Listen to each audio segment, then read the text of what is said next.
partie 3. Je t'ai fait une toute première vidéo où je te demandais si tu connaissais l'ingrédient secret pour activer toute ta puissance. Et je t'avais donné un indice en te disant que ça commençait par la lettre G. Alors, il y a eu plusieurs réponses, le géranium, le gingembre, le génévrier. Et donc, je te donnais la réponse dans la deuxième vidéo en t'indiquant qu'il s'agissait du galbanum. Mais j'ai tout de suite précisé, attention, écoute bien le message. En réalité, il y a 11 ingrédients. Et il y en a un qui s'appelle le galbanum, qui est celui qui est repoussant, celui qui ne sent pas bon, celui que l'on n'aime pas.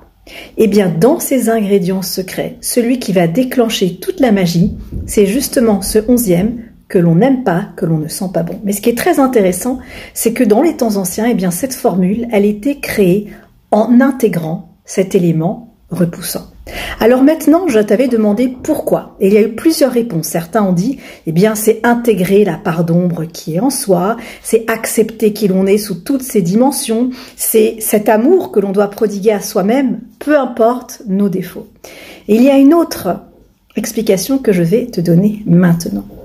Et je vais te le donner à travers un exemple.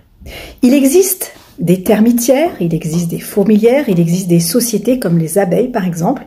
Eh bien, on s'est rendu compte qu'environ 10% de cette population ne fichait rien.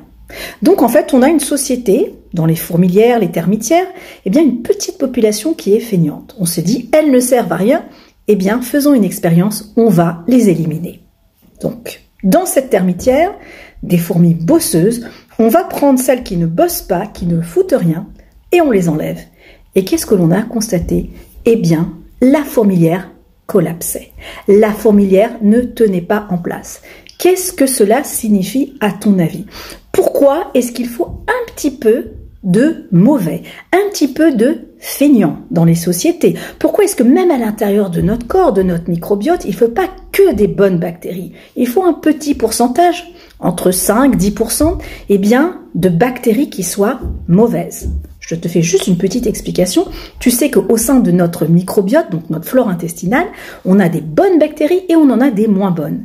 Pourquoi est-ce qu'il ne faut pas éliminer toutes les méchantes bactéries? Toujours conserver un peu de mauvais. C'est ce que nous dit la formule secrète des temps anciens.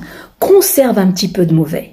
Mais pourquoi est-ce que je dois conserver un petit peu de mauvais? Alors tu vas me dire pour intégrer sa part d'ombre, accepter qui on est. Mais là, il y a encore une deuxième notion. J'aimerais avoir ton avis en commentaire. Qu'est-ce que tu en penses? Pourquoi garder un petit peu de mauvais? J'attends ta réponse en commentaire. À très vite.